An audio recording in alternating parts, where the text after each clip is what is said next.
काव्य का उच्चारण करेंगे एक बार। वक्त्रम क्वते सुर नरोरग नेत्रहारी। वक्त्रं क्वते सुर नरोरग नेत्रहारी। निशेष निर्जित जगत्तितयोपमानं। बिम्बं कालङ्कमलिनं क्व निशाकरस्य। यद्वासरे भवति पाण्डुपलाशकल्पम्। तुर का मतलब क्या होता है अनिल जी? बहुत अच्छा। देव। नर ताराचंद जी? मनुष्य। संपूर्ण मंडल शशांक कला कलाप। संपूर्ण मंडल मंडल मंडल शशांक कला कलाप कला कलाप। संपूर्ण मंडल शशांक कला कलाप।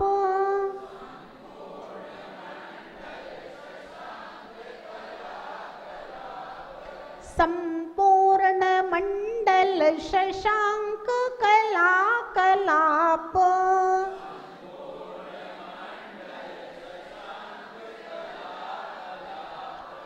शुभ्रा शुभ्रा शुभ्रा। गुणास गुणास गुणास। त्रिभुवनम त्रिभुवनम तौ लंघयन्ति। शुभ्रा गुणास त्रिभुवनम। शुभ्रा गुणास त्रिभुवनम तौ लंघयन्ति। तौ लंघयन्ति। शुभ्रा गुणास त्रिभुवनम तौ लंघयन्ति।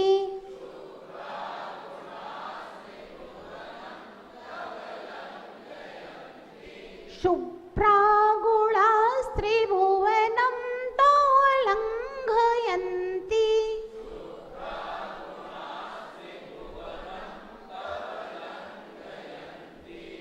ये संस्कृतास।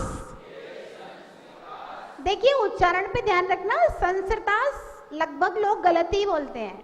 ये सन सन सन श्री श्री श्री तास। संस्कृतास संस्कृतास। आप संस्कृतास को 3 टुकड़ों में बोलो, फिर एक साथ बोलो। संस्कृतास संस्कृतास संस्कृतास। ये संस्कृतास ये संस्कृतास। त्रिजगदीश्वर। अब इसको भी टुकड़ों टुकड़ों में बोलो। देखिए आप भक्तांबर जी को आराम से बैठ करके पढ़िए, अपने किसी दूसरे व्यक्ति को घर में सुनाइए, और जहां जहां आपको लगे कि मुझे ये ठीक से उच्चारण नहीं हो रहा, वहां वहां आप निशान लगा लीजिए, है ना। क्लास में एक दिन कर देंगे भाई, जिसको जो पूछना है बता देंगे, और नहीं तो अलग से जब खाली रहते हैं ना, तो उस समय आप निशान लगा लाइए। कौन सा अक्षर हमसे नहीं बनना है, वो अक्षर आपको शुद्ध सिखा देंगे, है ना। लेकिन सब लोग शुद्ध बोलना सीख जाओ, और मीनिंग याद किया करो। मीनिंग याद करो, फिर भावार्थ याद करो आप लोग, है ना। मेरे दिमाग में आया, मैंने कहा भावार्थ सब लोग याद नहीं करते हैं, तो अब क्या किया जाए। तो हमने कहा मीनिंग रटवाओ सबको, तो मीनिंगों से भावार्थ समझ में आ जाएगा, मन लगेगा उससे। और जब आप पढ़ोगे तब आपको ध्यान आएगा कि इस शब्द का ये मतलब होता है। तो ये संस्कृतास त्रिजगदीश्वर, त्रिजगदीश्वर, त्रिजगदीश्वर, त्रिजगदीश्वर,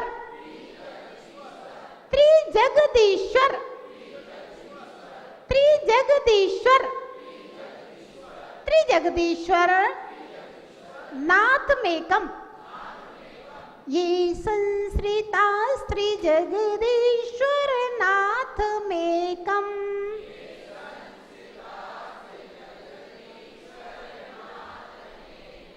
कस्तान कस्तान निवारयति संचरतो यथेष्टम। कस्तान निवारयति संचरतो यथेष्टम। कस्तान निवारयति संचरतो यथेष्टम।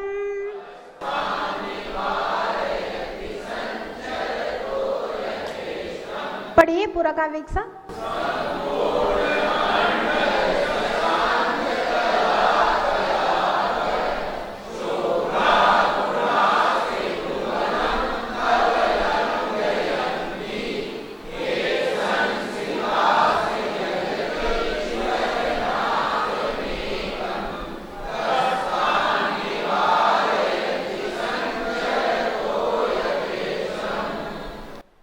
आचार्य महाराज कहते हैं संपूर्ण। संपूर्ण का मतलब होता है पूरा मंडल, यानी कि गोल, पूरा गोल शशांक चंद्रमा।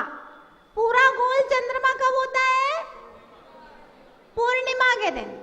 तो हे भगवान, संपूर्ण मंडल शशांक पूर्णिमा के चंद्र मंडल की कला कलाप, कलाओं के समूह के समान, कला याना कला, कलाप याना समूह, कलाओं के समूह के समान शुभ्रा गुणाः, आपके निर्मल गुण, पवित्र गुण त्रिभुवनम, तीनों लोकों का लंघयन्ति, उल्लंघन करते हैं।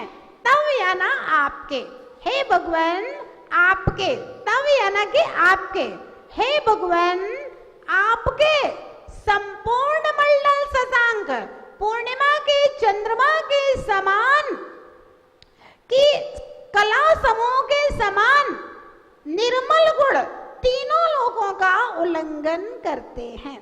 ये संश्रिता, ये जिन्होंने हे भगवान एक नाथम, एकमात्र आप जैसे स्वामी का संसता आश्रय लिया है, तान कहा उस व्यक्ति के लिए कौन यथेष्टम संचर, तो इच्छा के अनुसार विचरण करने से निवार्यति, कौन रोक सकता है? अर्थात कोई नहीं रोक सकता। देखिए भक्ति की श्रद्धा कैसी है।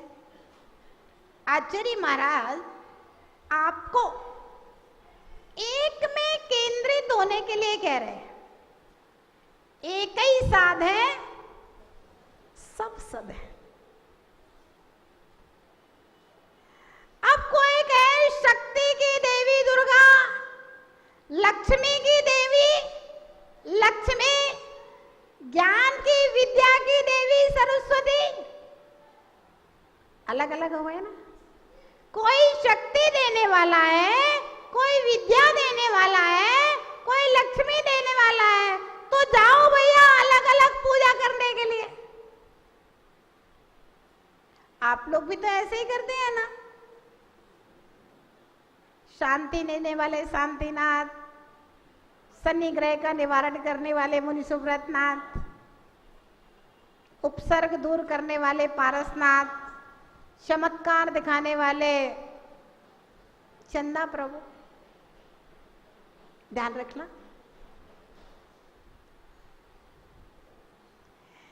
जितनी शक्ति आदिनाथ में है उतनी ही संभवनाथ, अदितनाथ, अभिनंदन नाथ, सुमति नाथ, पदम प्रभु, चंदा प्रभु, सब में एक जैसी शक्ति है। सब शांतिनाथ हैं, सब पारसनाथ हैं, सब आदिनाथ हैं, सब चंदा प्रभु है ना, कोई अंतर नहीं है।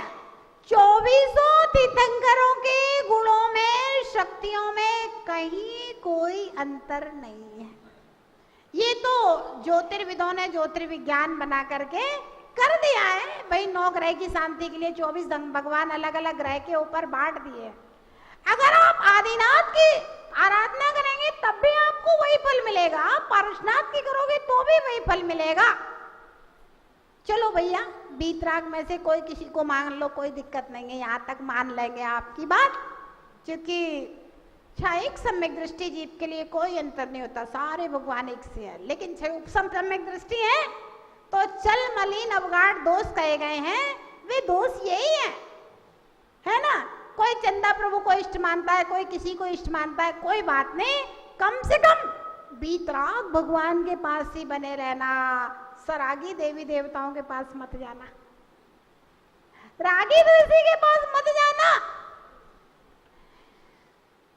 नाथ एकम हे भगवान, यहां पर जिसने आपको मात्र अपना नाथ बनाया है, 17 मणियां पूजने की जरूरत।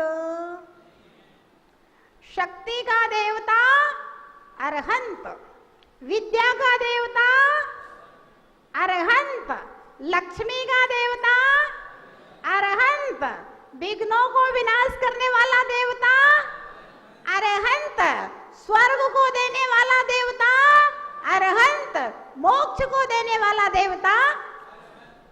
एकमात्र आपको जिसने अपना स्वामी बनाया है वह किसी दूसरे स्वामी की अपेक्षा नहीं करता है, आपसे ही उसे सब कुछ मिल जाएगा। क्योंकि आपके जो गुण हैं, संपूर्ण मंडल शशांक कला कलाप, पूर्णिमा के चंद्रमा में जैसे पूरी कलाएं होती हैं, अब चंद्रमा और बढ़ने वाला नहीं है। पूर्णिमा का चंद्रमा है, उससे बड़ा कोई चंद्रमा होता नहीं है। तो हे भगवान, केवल ज्ञान हो गया है, अनंत दर्शन, अनंत ज्ञान, अनंत सुख और अनंत शक्ति के स्वामी आप हो गए हैं। अब शक्ति और बढ़ने वाली नहीं है। आपके गुण तीनों लोकों का उल्लंघन करने वाले हैं। अधोलोक के जो भुवनवासी व्यंतर हैं, वे भी आपके गुणों की पूजा करते हैं। नरक में जो सम्यक दृष्टि नार की है, वे भी आपके गुणों की आराधना करते हैं। मध्य लोक के देवत्रियंश भी आपकी आराधना करते हैं, और ऊर्ध्व लोक के स्वर्गों के देवता भी आपकी आराधना। तीनों लोकों में आपके गुण फैले हुए हैं। अब जिसने एकमात्र आपको अपना देवता मान लिया है, कस्तान निवारयति संचरतो यथेष्टम, उसको तीनों लोकों में विचरण करने से कौन रोक सकता है? अर्थात कोई नहीं रोक सकता। वो आत्माओं, किसी को भूत प्रेत की बाधा हो और कोई तकलीफ हो, परेशानी हो, कैसी भी परेशानी हो, कुछ भी हो, अरहंत भगवान का जाप कीजिए। पूरा नमोकार नहीं पढ़ सकते तो केवल ओम नमो अरिहंताणम बहुत बड़ा महामंत्र है, रक्षा मंत्र है। रिद्धि सिद्धि बुद्धि सब प्रकार की सिद्धियां देने वाला छोटा सा महामंत्र ओम नमो अरिहंताणम का जाप कीजिए। सब प्रकार की, आप कहीं जा रहे हैं, आपको लगता है कि कहीं कोई किसी प्रकार का कोई भूत प्रेत बाधा है, लोग बताते ना, इस नाले के पास से निकलो तो एक्सीडेंट होते हैं, यहाँ से निकलो तो ऐसा होता है। ओम नमो अरिहंताणम का जाप करते हुए चले जाइए, कोई भूत प्रेत बाधा आपको बीच में व्यवधान पैदा नहीं कर सकती। मोक्ष सप्तमी, भगवान पारसनाथ स्वामी का निर्वाण महोत्सव, और यहाँ पर कृत्रिम सम्मेद शिखर की रचना बनाई जा रही है, जिस रचना में सबसे पहले प्रातःकाल 6 बजे भगवान का महामस्तकाभिषेक 6 नाम मंत्रों के द्वारा फिर उसके बाद में 3 लोक में शांति के लिए महाशांति धारा, उसके बाद सौधर्मिंद्र अपने मस्तक के ऊपर विराजमान करके जिनेंद्र भगवान को सुवर्ण भद्र कूट की ओर चलेगा। ईशान इंद्र उनके भगवान के मस्तक पर छत्र लगाएगा। सनत कुमार और महेंद्र इंद्र दोनों चवर डोलेंगे और कुबेर के द्वारा रत्नों की वृष्टि होगी। इस तरह से पूरा समेत शिखर चढ़ करके सुवर्ण भद्र कूट के ऊपर भगवान पार्श्वनाथ विराजमान किए जाएंगे और उस कृत्रिम समेत शिखर का लोकार्पण होगा। उसके बाद भगवान विराजमान किए जाएंगे। फिर संगीत में नित्य पूजा और श्री समेत शिखर विधान में सभी टोकों पर अलग अलग परिवार के द्वारा एक एक थाली में सजा हुआ सुंदर सा निर्वाण लाडू समर्पित किया जाएगा। इंद्रों के द्वारा विधान मंडप के ऊपर श्रीफल समर्पित किए जाएंगे। इस तरह से सभी टोकों पर निर्वाण लाडू